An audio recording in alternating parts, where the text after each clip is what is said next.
cómo es que se apropia la parte, en este caso el orden trascendente, del patrón del todo, como puede ser la sociedad, el orden social en el cual se desenvuelve una conciencia particular que está desarrollando un orden trascendente, pues es porque a final de cuentas lo que hace es responder las preguntas que le plantea el orden social, la forma en la cual se tiene que relacionar con la gente, las normas que tiene que seguir para poder ser funcional dentro de la estructura social. Entonces, al responder estas preguntas, crea un orden trascendente, pero ese orden está anclado a los predicamentos que tiene que resolver en el orden social. Entonces, si ese orden, por ejemplo, está marcado por grupos que chocan, por diferentes sectores sociales, los cuales son marginados algunos, mientras otros se encumbran en un esquema desigual, por ejemplo, en la apropiación de la riqueza, en el acceso a los medios que le pueden permitir la subsistencia, etcétera. Entonces, el orden que se crea a partir de esa estructura social va a corresponderse con él. El orden trascendente va a ser entonces una forma que va a reproducir esa manera, pero reproducirlo en el sentido que se va a apropiar, se va a asimilar. Y a su vez, el orden social, para poder funcionar, debe tener un conjunto de ideas, las cuales van a hacer que pueda seguir funcionando, como se revisa, por ejemplo, en el concepto de ideología en el marxismo. Pero es un ejercicio dialéctico de mutua construcción. Creo que es muy importante hacer énfasis en ese proceso. Esto es con relación a cómo se construye el orden trascendente a partir de las contradicciones que puede haber en el orden social. Y estas contradicciones también se expresan en el hecho de que el ser humano, al pasar por distintos escenarios, distintos espacios en los cuales va a convivir, en los cuales se van a activar ciertas normas, van a existir ciertos principios dominantes, van a ser muy contradictorios. Es decir, que en diferentes lugares, distintos escenarios, va a tener formas diferentes en las cuales puede operar y van a dominar diferentes maneras. Esto, por ejemplo, en el sentido de que puede pertenecer una persona particular a un grupo religioso donde imperan ciertos valores, a un grupo político donde imperan otros valores, a un trabajo donde se favorecen otros valores, a un grupo de amigos, a un grupo deportivo, a un grupo de estudio, en un grupo en una escuela, etcétera, etcétera. Todos esos espacios van a tener formas diferentes de articular la racionalidad con la cual va a operar un deber ser. Van a estar marcando para la conciencia diferentes tendencias para organizar el orden trascendente y van a ser en muchos casos contradictorios, es decir, van a indicar cosas contrarias. A esto se refiere a que van a estar presentes socialmente diferentes racionalidades y maneras en las cuales podemos articular el deber ser que va a marcar al ser humano. En este caso también podemos ver que hay diferentes maneras de ser y pueden ser contrarias unas con otras, así como también existe un antagonismo social. Concretamente, ese antagonismo también se refleja en diferentes formas de interpretar el mundo. Cada grupo social va a tener formas que en muchos casos son contrarias, precisamente porque la sociedad está marcada por un principio antagónico, el cual se va a expresar también en las clases sociales, en los grupos que se dividen de acuerdo a principios económicos, por ejemplo, y formas de ver el mundo que también van a ser contradictorias. En ese escenario, la manera en la cual se construya el orden social va a marcar las normas que van a resultar dominantes, por ejemplo, en una persona, aunque el orden trascendente, por supuesto, también existe en la sociedad en su conjunto. Y el que existan diferentes racionalidades, principios articuladores en distintos escenarios, va a ser expresión de que exista también un antagonismo social. Y esto lo tiene que enfrentar la conciencia al conformar un orden trascendente, el cual va a articular y va a definir aquello que sea bueno de entre las diversas posibilidades que van a estar marcando su medio. Y como vimos, esto está anclado en las prácticas sociales y en los valores dominantes en una época, en las formas que tiene la sociedad para relacionarse con un medio ambiente, de tal manera que se procuren los bienes para que subsistan las personas, en la manera en la cual van a tener diferente acceso a la riqueza social las distintas personas y los diferentes grupos que conforman a la sociedad. Y en ese contexto de diferentes racionalidades va a haber dentro de los principios éticos, dentro de las formas de ver el mundo que van a articular los órdenes trascendentes de las personas, diferentes formas de establecer cómo se tiene que configurar ese orden. Y eso está dado por relatos religiosos, por formas de ver el mundo en general, por filosofías, por cosmovisiones que van a ser dominantes en diferentes épocas y en sociedades particulares. Hay aquí divisiones, por ejemplo, que vienen dadas desde la religión. En ese sentido tenemos, por ejemplo, la gran distinción que se hace dentro del cuerpo religioso y de las diferentes doctrinas éticas que se refieren a una divinidad, la cual es el centro del orden trascendente y de un sistema divino que establece lo que está bien y lo que está mal. Dos posibilidades, que son el politeísmo, que se refiere a que haya diferentes principios y entidades religiosas o divinidades que conviven simultáneamente en un orden trascendente que le da sentido a las normas sociales y a las visiones del mundo, las cuales pueden muy bien ser contradictorias, ser antagónicas entre ellas, como se puede ver en los relatos mitológicos acerca de la existencia de diferentes dioses que se pueden pelear, que pueden tener contradicciones y conflictos entre ellos, y a partir de ahí el ser humano tiene que recuperar formas particulares para saber qué hacer, qué es lo bueno, dependiendo de diferentes escenarios y diferentes espacios en los cuales se desenvuelve, de tal manera que se acepta más de un criterio en cuanto hay diferentes entidades divinas y cada divinidad representa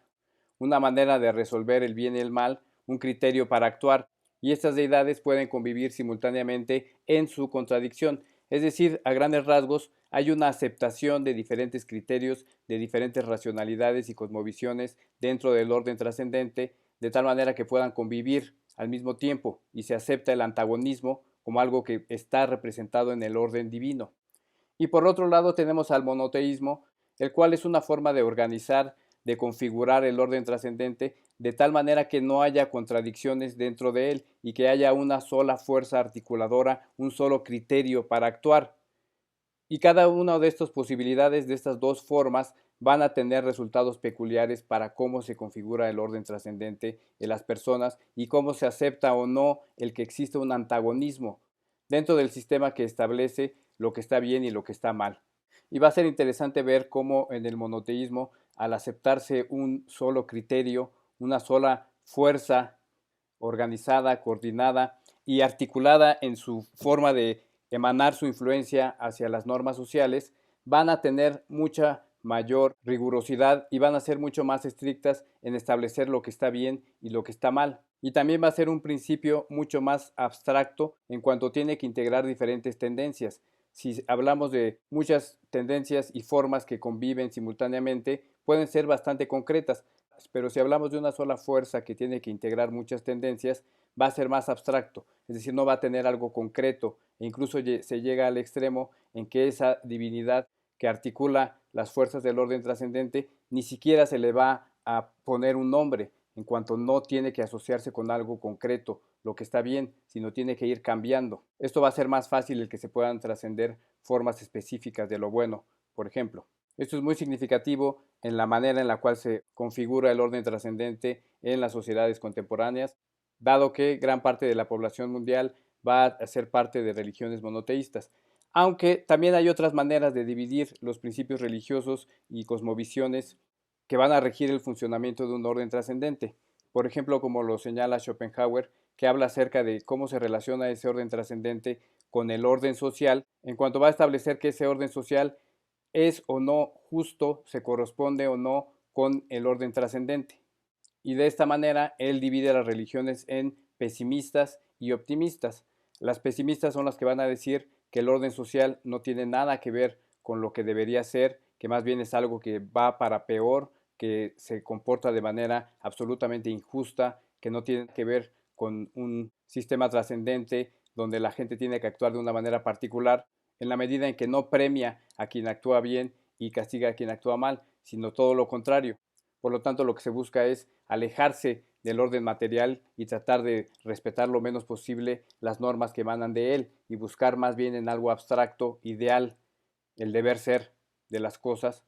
el cual no se corresponde con una justicia en la tierra y en el orden social particular. En este primer caso de visiones del mundo y religiones pesimistas, tenemos al budismo, tenemos al cristianismo primitivo, al catolicismo, según Schopenhauer, y por otro lado están las religiones optimistas que hablan de que efectivamente ese orden social sí es justo y sí va a tener algo que ver con cómo funciona el orden trascendente en cuanto va a hacer que cada quien reciba lo que merece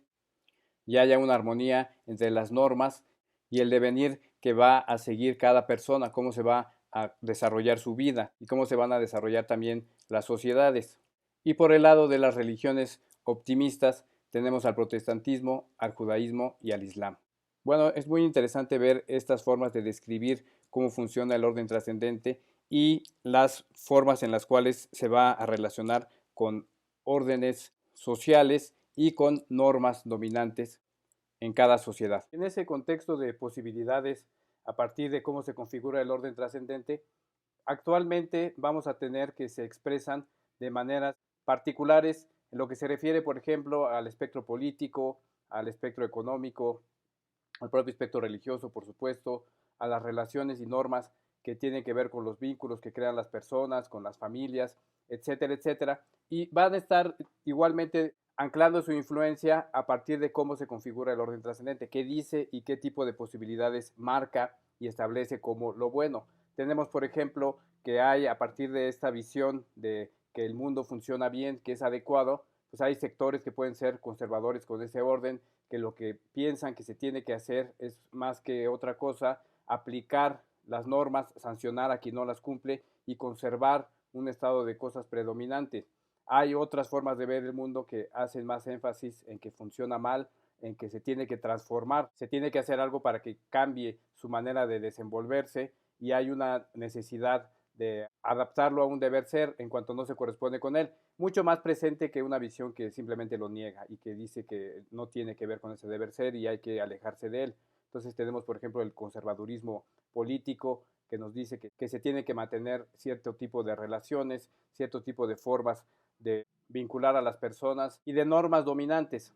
Por otro lado, tenemos una posición más liberal, por ejemplo, en lo político, que nos habla que las normas tienen que servir para que la sociedad se transforme, para que haya más igualdad entre las personas y no tanto para sancionar esas normas y diferenciarnos. También desde el punto de vista de las visiones que hablan de que tiene que estar articulado el orden trascendente y a otras que lo ven como una pluralidad,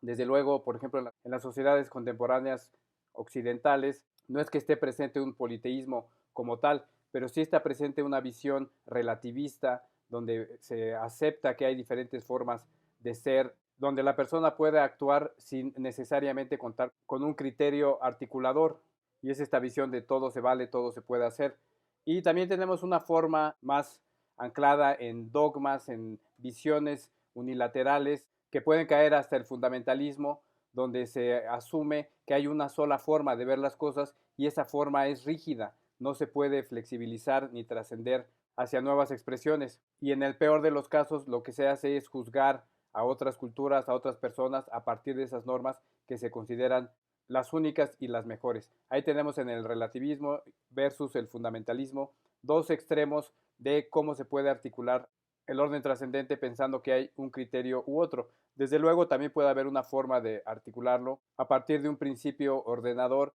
donde se puedan trascender formas específicas e influir en las normas sociales de una forma flexible pero no relativista, unificada pero no fundamentalista ni dogmática. Es una forma de superar las tendencias hacia el relativismo y las tendencias hacia el dogmatismo de tal manera que se trascienda en una síntesis que recupere la energía de estas dos formas, que chocan en una lucha dialéctica en la conciencia y que no se estanque en su dualidad, sino que permita seguir avanzando en establecer lo que es bueno y lo que es malo. Ese también es una posibilidad. Y en las distintas maneras en las cuales se puede configurar el orden trascendente, en particular si va a ser dual, si va a aceptar varios criterios o va a tener una visión unificada, una vocación de regirse bajo un solo principio ordenador, se pueden dar muchísimas posibilidades, porque el hecho de que nominalmente se acepte una visión monoteísta o una visión donde no tiene que haber contradicciones, no quiere decir que eso se manifieste y se exprese en todos los casos hacia una forma unificada. Desde luego todas esas son posibilidades. Hay sí una forma dominante donde se espera que las personas de una determinada sociedad actúen de una manera y eso crea una carga, indudablemente, una expectativa, pero no quiere decir que todas las personas, por supuesto, configuren el orden trascendente de la misma manera. De hecho, esto depende de la capacidad que va a tener ese orden y las normas que expresa para poder articular y canalizar las fuerzas de las conciencias y de las sociedades. A final de cuentas, eso es lo que va a determinar si se establecen o no. Entonces, no todo el mundo va a actuar de acuerdo a este orden trascendente, no todo el mundo va a configurarlo de la misma manera, va a haber incluso formas donde se oponga la conducta, los actos de las personas a lo que pueda marcar un principio trascendente, un deber ser, y las personas podemos enfrentar empates de fuerza en diferentes escenarios que no se correspondan con lo que marcan normas específicas que hemos interiorizado, sino que integren fuerzas que no tienen que ver con esas normas.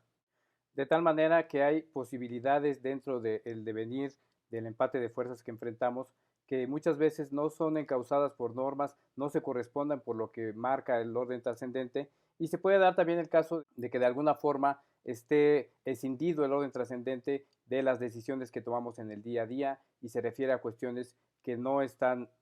en la forma en la cual el devenir nos emplaza a definirnos a partir de dos fuerzas. Todos estos van a ser posibilidades, formas que van a estar presentes en conciencias y en sociedades.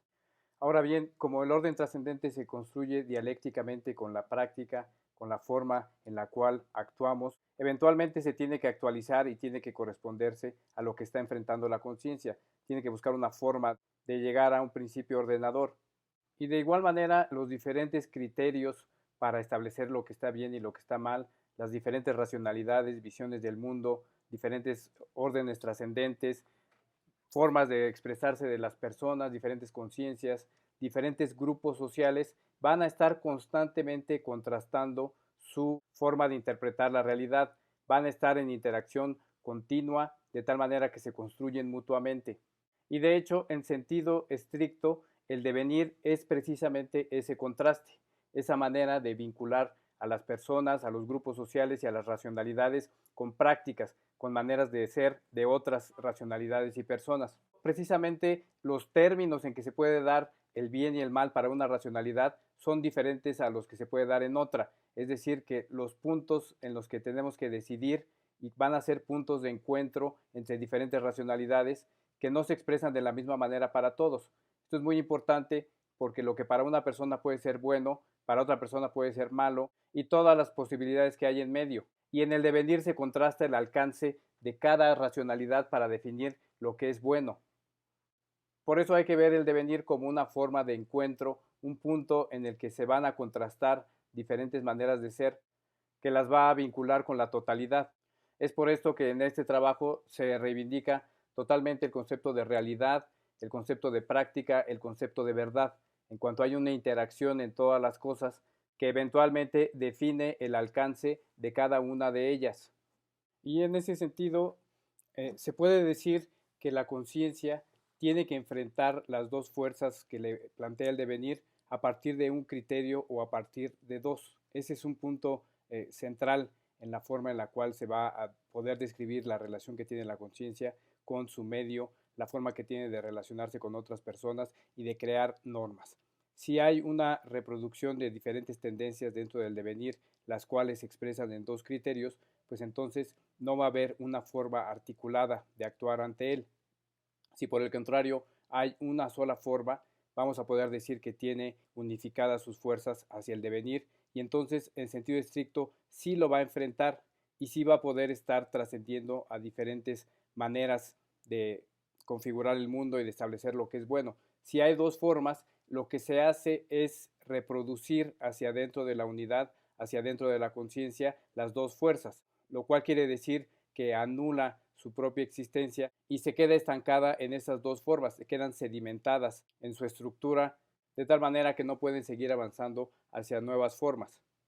Y la forma en la cual en las sociedades contemporáneas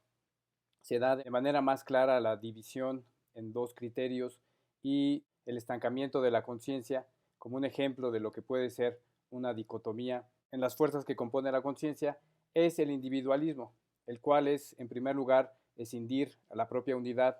de la totalidad social y, en segundo lugar, seguir dos criterios dependiendo de lo que favorece a la propia unidad, a la propia conciencia, dejando de lado, por ejemplo, los intereses sociales.